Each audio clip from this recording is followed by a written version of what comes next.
Hey everyone, it's Marc de Bruin from Simplifying Life.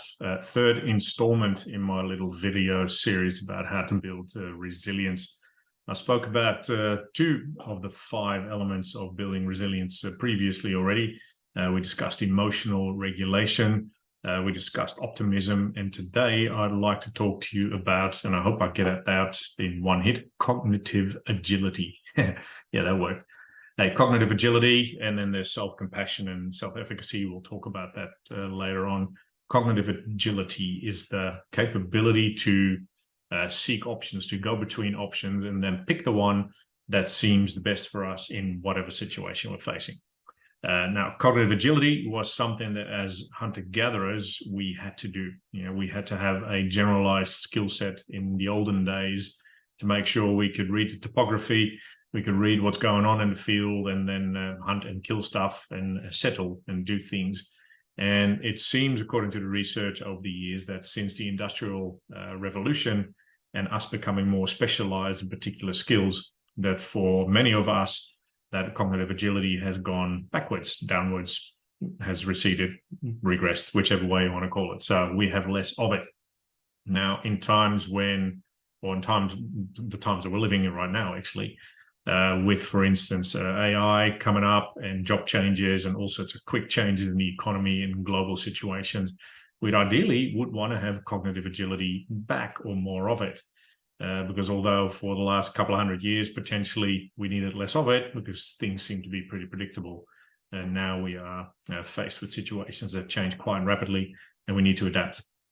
So to build cognitive agility is definitely part of that resilience package that makes us more resilient human beings.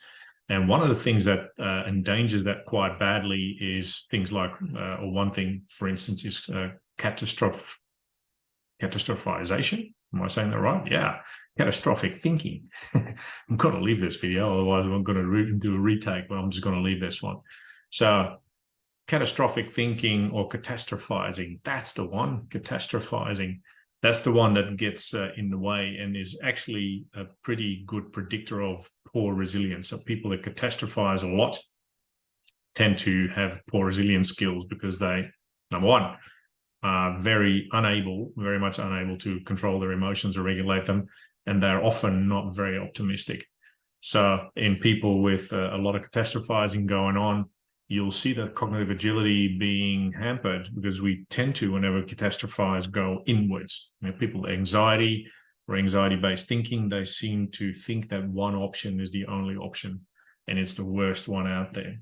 So when we catastrophize, and we all seem to be pretty good at that at certain occasions, resilience goes out the window, optimism goes out the window, emotion regulation has already gone out the window. So for those people to learn to be cognitively agile or increase that cognitive agility, that would help. So if you're prone to that, I know I can be prone to that in particular situations, then to not do that and learn cognitive agility would be a bloody good idea. There's plenty of ways. The research also suggests that it can be learned. So why not? So if you want to learn more about that one and become a more resilient being, please have a chat. Find me. You know where to find me. LinkedIn, Facebook. You mentioned it. Seek me out through my website. And then I'll try and use my English properly, and we'll start working on building your resilience. So hope that makes sense.